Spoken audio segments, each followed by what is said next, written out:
The Wine Guy. That's what my next guest has been known for as long as I've known him. For those who aren't regularly exposed to him, it usually goes something like this. Mark said I should try this wine. Mark? Who's Mark? You know, Mark, the wine guy. Oh yeah! Mark Duggan has been popping corks and studying wine for over 40 years, and he knows his stuff. Mark can tell you things about wine that you never knew you didn't know. A chat with Mark about wine will take you on a tour of the world, discovering the magic and mystery of wine. Of course, I'm a whiskey guy who hasn't developed a taste for wine, so I know little to nothing about wine. But I'm about to. I'm on the way to Distill to pick up Mark for our drive out to Wines of the San Juan, our most well-known local winery, whose annual Harvest Festival takes place at the end of September. My only regret is that I'm driving, so we won't be able to stay and partake of a few glasses of the elixir of the gods, as Mark puts it. But we'll stop in and see how the Arnolds are doing with their harvest before we come back out for the festival in a couple of weeks. Want to see how it goes? Come along for the ride in Ken's Think Tank. Ken's Think Tank is made possible by the following sponsors. 505 Motorsports in Farmington is awesome. They sell vehicles of all makes and models, as well as four-wheelers, motorcycles, boats, RVs, and more. They even offer in-house financing and co-signment. If you want your vehicle to shine like a diamond inside and out, it doesn't get any better than Blue Diamond Auto Spa. From a quick and easy wash and go to a full detail, they're the best in Farmington. Give your vehicle a day at the spa. We just picked you up from Distill, where you work, right? I do there. I do work there. I'm the wine manager, the wine guy. Yeah, everyone knows you as the wine guy. And I'm not a sommelier. Never taken formal training. Okay, that was going to be a question I was going to ask. So I have a difficulty pronouncing that word. So sommelier. Sommelier. Okay. I have taught several sommeliers that right. From the Farmington area that kind of got hooked into wine the same way I did, by popping one cork at a time and learning how to read a wine label and trying to figure out what's inside that wine by reading the wine label. So what does it mean to be a sommelier? Sommelier, the title is one who is wine knowledgeable, one who has gone through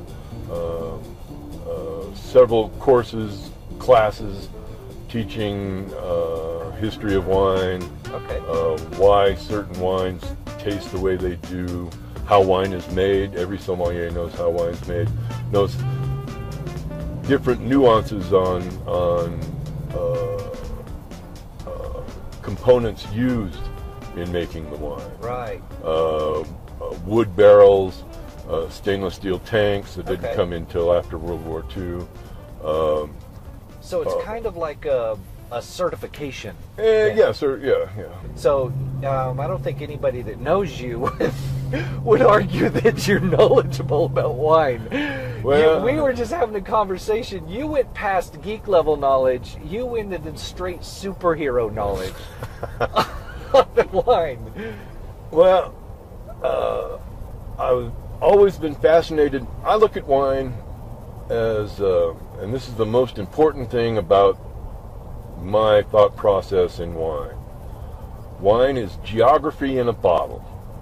Somewhere they grew grapes and they turned them into wine, and through the capitalistic way, they ended up in Farmington, New Mexico, and we can drink and enjoy them. Here's the difference between Old World wine that's grown in Europe and Asia, and New World wine that is grown in America, Australia, and South America. Old World wines are wines of place. Okay. Burgundy is a place. Bordeaux is a place. Chianti in Italy, it's a little village. Rioja in Spain, that's almost a province, almost a state area as well. Okay.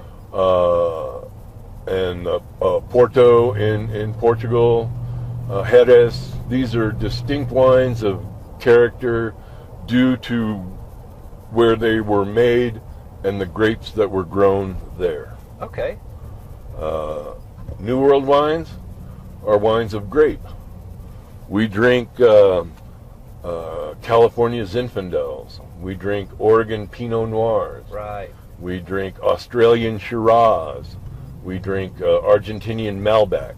These are all grapes that came generally, well, from the old world, old country, that flourished best in that particular area for one reason or another. Okay. Now, are you from here? Yeah, I was born in Farmington in Really? 1956, the coldest day New Mexico has ever seen. Really? The night of December 13th, 1956, it was 56 degrees below zero in Ceniza outside Gallup. Oh my God. And I was born on the 14th of December. Wow. Now, did you stay here, or did you kind of move around? I spent the first three grades at Sacred Heart Catholic School here in Farmington. Learned a lot about the hierarchy of the church and a little bit of the history of the church, and that dovetails into the history of wine. Yeah. In the not only are farmers fastidious record keepers, clerics are fastidious record keepers. Right. And they had the knowledge. They had the secret of the yeasty beasties, is what I call it. They didn't know it was a yeast per se, but they knew that if they picked the grapes, something is going to transform these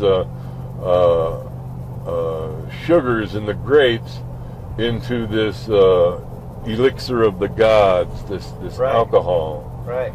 And what they're actually doing when they're making fine wine is they're creating the alcohol to act as the preservatives of the flavonoids of the grape. Right. They want to capture the flavor of the grapes in the wine that they're making. Right. Way to go, winemakers. Way to go. And the church had the secret of the yeasty beasties for a long time, and they really didn't want to share it to anybody. And it wasn't until, I'm going to say 1400s, 1300s, I'm not quite sure on the date, that a Moorish chemist in Spain, who was an alchemista, he was an alchemist, right? And he figured out that if you would distill this wine, you can concentrate the alcohol, you can extract the alcohol from the wine, and then you now have distillate product. Okay. You have your brandy. Right. Brandy is wine that has been distilled. I didn't know that. Okay. Vodka is beer that has been distilled. Okay. And then whiskey is that distilled vodka, neutral grain spirits is what they would call it. Right. That has been aged in a wooden barrel, in a predominantly oak barrel. Right. Using oak because of the quality of the grain in the wood. The oak is grown pretty much everywhere in the known world. Right. And it's a good hardwood. And when you can steam it, you can shape it, and you can turn it into barrels. Right. You need the barrels to hold the liquid content of whatever the liquid is. Right. Whether it be water. I don't know why they're going to be drinking water. There's too much bacteria. Right. In wine there is wisdom. In beer there is freedom. In water there is bacteria. So what is probably the most misunderstood thing about wine? The good wine has to be expensive. Yeah. It costs pretty much the same to make a fine bottle of wine. Maybe that would cost around $40 on the wine shelf. Okay. The difference between that $40 bottle of wine and Chateau Margaux, which goes for $600 a bottle, or Domini Romanée-Conti that goes for $2,600 a bottle, is supply and demand. Right. So does part of that probably have to do with, say, the reputation and the notoriety of the Romanée-Conti, right, versus the Lotèche? A little more acreage in Lotèche. There's about 32 acres, 60 hectares. They right. measure differently. So there is a little more of a supply, and now that it's owned by the same people, it's marketed Sure. Differently. Now, that goes to say that the Pinot Noir is probably the most expensive grape to grow. It grows well in cool climates, grows very well in Oregon, very well along the maritime influence of California, the coastal areas of California where they get maritime winds. The moisture comes in off the ocean in the evening time. Okay. And it lays down as either a fog or a mist. The sun comes up and it heats the ground, and as it heats the ground, it warms the air, and the warm air rises.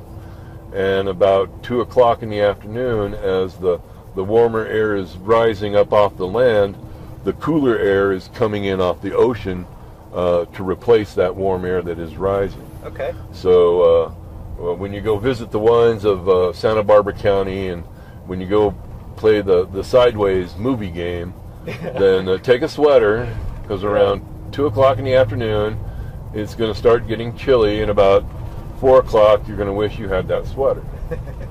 And then you can go to the hitching post and have your happy hour. Now, I was going to say, so I'm a whiskey guy, and so pretty much all of my wine knowledge comes from the movie Sideways. But I think, I don't know how true any of it was, but I think somewhere in there was mentioned that like a Pinot is more delicate, more temperamental, harder to grow, oh, yes, to get yes. right, than say like a Merlot grape. Yes. Yeah. Yes. When we watched the movie Sideways, I watched it in a theater. I snuck in a bottle of Richard Sanford's Pinot Noir from his Rinconito vineyard, and I chose that one because it had a screw cap. Yeah. It's a $40 bottle of wine with a screw cap. Nice. That I could smuggle into a movie theater and open without creating a loud noise. Right. This was something we were chatting about earlier, is that, of course, in America, California wines probably have the most notoriety, right?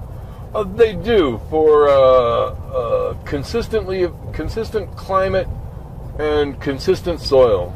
Okay. But wine growing in New Mexico is actually older than wine growing in California. Oh yes, yes. And again, we go back to the Catholic Church, and in their settlement of New Mexico in the late 1500s, early 1600s, they established their string of missions up and down the Rio Grande, Some of them associated with Indian pueblos that had irrigation. Some were just places that were granted communal town land grants, such as Socorro, and the mission system was set up along the way, all the way up through San Luis Valley in Colorado. Now, each of the missions had a priest or a brother, and who would say mass on a daily basis, and they needed the sacramental wine. And but the wine that they used in the mass had to be consecrated by the bishop, and the nearest bishop in Santa Fe at the time was in Durango, Mexico, which is some 500 miles away, 600 miles away. And they didn't have sports cars back then. So. Yeah, it didn't have that regular ICX truck or that convenient UPS delivery. Right. The wagon trains came up once a year, maybe twice a year, if things were good, and they would bring the wine. But in 1633, down near Las Cruces, in the Ubas Mountains, Ubas being grapes in Spanish, they found grapes, and the friars, the Franciscan friars, they were making their own wine, and they were blending it in with the consecrated wine, kind of like a sacramental wine helper. To get them through the seasons. It was still technically legal. Yeah, well, yes, the wine was consecrated right. by the bishops, and so that's their feel-good way of doing what they were doing. Sure. It wasn't until 1776 when King Carlos V set out some reformations of the New World. And included in that Reformation of 1774, it did take a while for the news to get to the New World. Right. They allowed the priests to bless the wine, so that they didn't need this the bishop consecration. And by that time, they also had a bishop in Santa Fe, so the bishop could also would perform the duties, but for the outlying missions, the priests could do their thing. Yeah. Now, in this Reformation of 1774, the king sent a letter and a new title, a viceroy, and they gave this young man named Dianza the title of viceroy of northern New Spain. That included Santa Fe, New Mexico, Arizona, and California, and Texas. And when the letter came to Santa Fe, the governor read the letter and the reformations, and part of the letter said that the governor of New Mexico was to send out expeditions to find California. They knew it was there, but they needed to fill in the gaps. Right. Now, in the manifest of these jornadas, they were required to take certain things from New Mexico that would help in the founding of the workings of California. And included in the manifest was uvas being grapes or grapevines. So these vines that the friars grew up around the missions from the 1600s, a good 100 years of viticulture in New Mexico, was being transported to California, where they did meet up with Junipero Serra in the mission of San Gabriel in Southern California, near what would today be Orange County or Disneyland. Okay. And then, so the grapevines that were brought over from this expedition, some of which came up through Mexico, some of which came from New Mexico, were cultivated in California, where they became the mission grape of California. Okay. The grape industry, wine industry in California started with grapevines that were cultivated here in New Mexico. Nice. We're actually on the way to Wines of the San Juan. Well, So, they are a very nearby winery, and they're wine guys. yeah. And there are two types of people in the wine business. There are wine guys, people who want to make great wine and enjoy it with their friends, and they're money guys. Right. Money. Yeah. We like the wine guys Yeah. because they're the creative process. Right. That's not to say that you gotta, you can't ignore the money guys, because You're gonna make a profit. you gotta pay the bills. Sure. And that's what I really enjoy about the wines of the San Juan is they started bottling wine as they were growing their own grapes, and one of the wines that they were making was a Gewürztraminer, Right. and that's the name of the grape, so that's the name of the wine they were making. Right. But it's kind of a hard word to pronounce and remember, so they changed the name of the wine to Girls Are Meaner. Right. Now that's not necessarily true. Girls are sugar and spice and everything nice. But it made it easier to sell the wine. Yes. And his sells tenfold Right. just by changing the name of the wine. Exactly. Now, as the wine sold and he's producing his other wines, the Blue Winged Olive, which is a Riesling, and the Sweet Generose, which is a red blend, those are the wines that they developed to satisfy the marketplace of Northwest New Mexico. Right. I've been, in my entire career, the last 40 years of selling wine, tasting wine, drinking wine, teaching them the difference between a sweet wine and a fine wine, and why I use white Zinfandel and rosés are the bridge between the sweet wines to the fruity wines. And then once you get to the fruity wines, then you get to the balanced wines and the drier wines, and why when these wines are in balance, they are magical and mystical across the palate, and the euphoric feel of the alcohol a half a glass later. Wine is magical and mystical. Wine is scientific. Wine is commercial.